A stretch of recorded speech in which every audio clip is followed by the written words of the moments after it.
نحمدہ و نصلی علی رسولہ الکریم اما بعد فاعوذ باللہ من الشیطان الرجیم بسم اللہ الرحمن الرحیم۔ رائے میں اختلاف کا ہونا یہ ایک فطری امر ہے کہ اختلاف ہر صورت میں ہوگا، اور اختلاف شعور ہونے کی علامت ہے۔ بے شعور لوگ جو ہیں ان کے درمیان کبھی بھی رائے کا اختلاف نہیں ہو سکتا۔ بس کسی ایک نے کہہ دیا باقی سب اس پر لبیک کہتے ہیں۔ باقی اختلاف اسی وقت ہوتا ہے جب لوگ باشعور ہوں۔ بہت سارے مفکرین کرام نے اس بات کو لکھا ہے کہ اختلاف اسی وقت ناممکن ہے جب دو صورتیں ہوں گی۔ ایک صورت یہ ہے کہ سب لوگ بے شعور ہوں، بس کسی نے کچھ کہہ دیا تو باقی سب آنکھ بند کر کے اس کے بات پر لبیک کہیں، اس سے کوئی بھی اختلاف نہ کریں، کیونکہ ان کے پاس اس اختلاف کے لیے کوئی علم ہی نہیں ہے، کوئی دوسری بہتر رائے بیان کرنے کے لیے ان کے پاس شعور ہی نہیں ہے۔ بس کسی ایک نے ایک بات کہہ دی کہ یہ معاملہ اس طرح ہونا چاہیے، باقی سب نے جو نا اپنی گردنوں کو جھکا لیا اور مان لیا، تو اس کا مطلب وہ لوگ بے شعور ہیں۔ تو ایک صورت یہ ہے کہ تمام لوگ بے شعور ہوں، اسی صورت اختلاف رائے ناممکن ہے، اختلاف نہیں ہو سکتا۔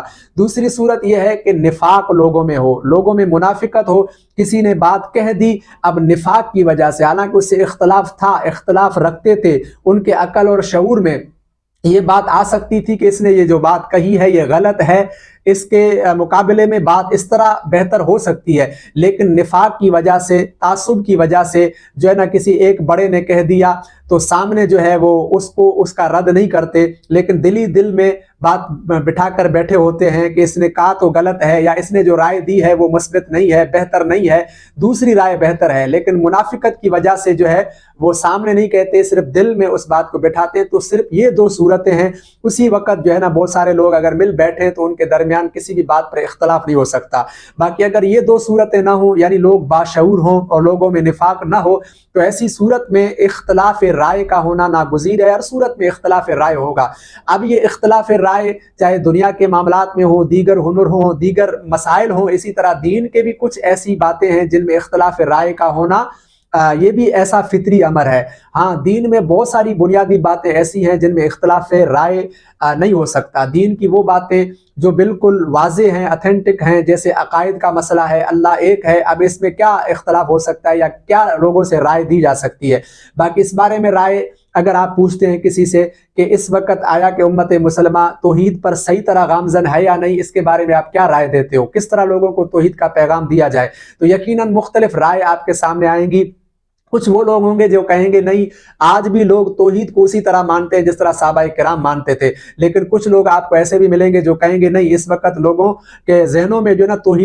توحید میں بڑی خامیاں نظر آتی ہیں۔ تو یہ ہے رائے کا اختلاف۔ اس طرح بے شمار چیزوں میں رائے کا اختلاف ہو سکتا ہے۔ تو رائے کے اختلاف کو ختم کرنا، اس کا مطلب ہے شعور کو دبانا، یعنی ہم اختلاف کو ختم نہیں کر سکتے۔ اختلاف کو ختم کرنے کا مطلب لوگوں کو غلام بنا دینا، جس طرح بادشاہ نے حکم دیا، باقی سب نے لبیک کہا، گردنوں کو جھکا دیا، صرف یہ صورت ہو سکتی ہے۔ باقی اگر ہم علم دینا چاہتے ہیں، لوگوں کو ایجوکیٹڈ کرنا چاہتے ہیں، لوگوں کو باشعور دیکھنا چاہتے ہیں، تو پھر لوگوں کے اختلاف کو سننا بھی ہوگا، ایک دوسرے سے لوگ اختلاف کریں گے۔ اب ہمارے اوپر کیا لازم ہے وہ یہ ہے کہ اختلاف کا طریقہ کیا ہونا چاہیے، اختلاف کے آداب کیا ہونے چاہیے، اس پر زیادہ سے زیادہ کام ہونا چاہیے۔ اگر کوئی بندہ اس پر کام کرتا ہے کہ اختلاف نہ ہو، تو وہ دنیا کا بے وقوف انسان ہے۔ وہ لوگوں کو یا تو غلام بنانا چاہتا ہے، لوگوں کے شعور کے دروازے پر کھڑکی کو بند کرنا چاہتا ہے، لوگوں کی زبان پر پاؤں رکھنا چاہتا ہے کہ لوگ بات ہی نہ کریں، لوگ غلام ہوں۔ اس کی دوسری صورت نہیں ہو سکتی ہے۔ تو اختلاف ہوگا، اختلاف ہو کر رہے گا، یہ فطری مسئلہ ہے، لیکن اختلاف کو کیسے بہتر انداز کے ساتھ پیش کیا جا سکتا ہے یہ دیکھنا چاہیے۔ اب اس کی مثال یہ ہے کہ جب اچھے لوگ ملتے ہیں، باتمیز لوگ، با ادب لوگ، باشعور لوگ، کسی بھی مسئلے پر اگر ان کے درمیان اختلاف ہوتا ہے، ہر بندہ اپنی ایک رائے دیتا ہے، لیکن وہ رائے کو بڑے مہذب انداز کے ساتھ، بڑے اچھے الفاظوں کے ساتھ ایک دوسرے کی رائے کی قدر کرتے ہوئے رائے دیتے ہیں۔ کوئی بھی بندہ وہاں یہ نہیں کہتا کہ آپ نے جو رائے دی ہے وہ غلط ہے، پہلے یہ کہے گا آپ کی رائے کی میں رسپیکٹ کرتا ہوں، آپ نے رائے دی ہے یہ بہتر ہے، لیکن میری نظر میں، میری رائے کے مطابق، میری معلومات کے مطابق یہ مسئلہ اس طرح ہونا چاہیے۔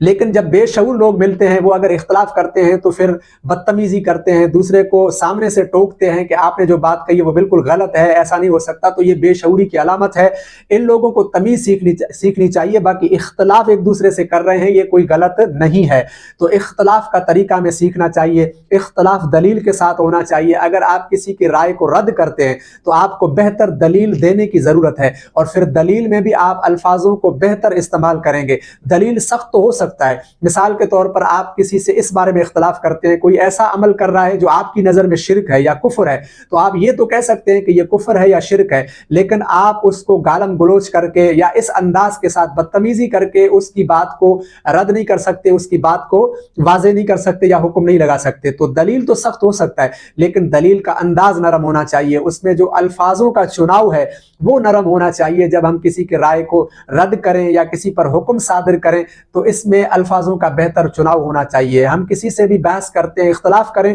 تو اس میں تمیز کے دائرے میں کریں، اچھے الفاظوں کے ساتھ کریں، کسی کی رسپیکٹ کریں۔ اگرچہ آپ کسی کو کافر بھی ثابت کرتے ہیں دلیل کے اعتبار سے، دلیل کی دنیا میں، تو دلیل کے ساتھ آپ اس کو کافر بھی ثابت کر سکتے ہیں، لیکن گالم گلوچ نہ کریں، اس کے ساتھ بدتمیزی نہ کریں۔ تو یہی وہ طریقہ ہے جو مہذب قوموں کا ہے، باشعور قوموں کا ہے، جن کے درمیان اتنا بڑا اختلاف ہو سکتا ہے جس طرح زمین و آسمان میں فرق ہے، یہ تو ہو سکتا ہے، لیکن وہ لوگ کبھی بھی گالم گلوچ نہیں کرتے، بدتمیزی نہیں کرتے، غیر مہذب طریقے سے بات نہیں کرتے۔ آج ہم پاکستان کے اندر دیکھتے ہیں علماء کرام جو بظاہر جن کو لوگ علماء کہتے ہیں، وہ جب ایک دوسرے سے اختلاف کرتے ہیں تو بدتمیزی پر اتر آتے ہیں، گالم گلوچ پر اتر آتے ہیں، دوسرے کی بات کو رد کرتے ہیں، تو دلیل دینے سے پہلے اس بندے کو فاسق، فاجر، منافق، یہاں تک کہ ہمارے سنیوں میں ناصبی، رافضی، پتہ نہیں وہابی، اس طرح کے الفاظوں کے ساتھ اس سے مخاطب ہوتے ہیں۔ تو مجھے بتائیں، آپ کسی سے بھی بحث کریں، دنیا دیکھیں ہر انسان شعور کو تھوڑا بہت جانتا ہے، عقل مند انسان ہے۔ آپ ایک مثال لے لیں، مثال کے طور پر آپ کسی جو ہے غیر مسلم، کوئی کافر ہے، اس کو اگر آپ تبلیغ کرنا چاہتے ہیں، اس کو اگر آپ دین کی دعوت دینا چاہتے ہیں اور اس پر اگر اس سے بحث ہو جاتا ہے، مثال کے طور پر وہ کہتا ہے کہ ہمارا مذہب صحیح ہے، اسلام غلط ہے، آپ اس پر دلیل دے رہے ہیں، آپ کی کوشش یہ ہے کہ یہ اسلام کی طرف آ جائے، اسلام کی حقانیت اس کے سامنے روشن ہو جائے، تو اس صورت میں اگر آپ اس کو پہلے یہ کہیں کہ اے کافر، تو کافر ہے، تو ایسا ہے، تو ویسا ہے، اگر اس طرح اگر آپ نے اسے خطاب کیا تو کبھی بھی آپ کے دلیل سے وہ متاثر نہیں ہوگا۔ آپ کتنی بھی عقلی اس کو دلائل دیں، نقلی دلائل دیں، لیکن آپ سے وہ متاثر نہیں ہو سکتا ہے۔ تو اس کے لیے دلیل کے ساتھ اختلاف تو کیا جا سکتا ہے، لیکن سامنے والے پر اس طرح ہٹ کرنا کہ اس کی انسلٹ کرنا، اس کو جو نا تحقیر اس کی کرنا، اس کو غلط ثابت کرنے کے لیے لفظوں کا غلط چناؤ کرنا اور ذاتی تنقید کرنا، یہ کبھی بھی باشعور لوگوں کا طریقہ نہیں ہے، مہذب قوموں کا طریقہ نہیں ہے۔ تو ہمارے ان علماء کو، ہمارے ان دانشوروں کو، ہمارے ان صافیوں کو جو ایک دوسرے کے ساتھ ٹی وی پروگراموں میں بیٹھتے ہیں یا ایک دوسرے سے خطاب کرتے ہیں یا بحث کرتے ہیں یا اختلاف کرتے ہیں، تو انہیں چاہیے کہ بہتر انداز سے اختلاف کریں، اچھے الفاظوں کے چناؤ کے ساتھ کریں، اخلاق کے دائرے میں رہ کر کریں۔ اس چیز کی آج ملک پاکستان کو بہت زیادہ ضرورت ہے۔ اللہ تعالیٰ ہم سب کو سمجھنے کی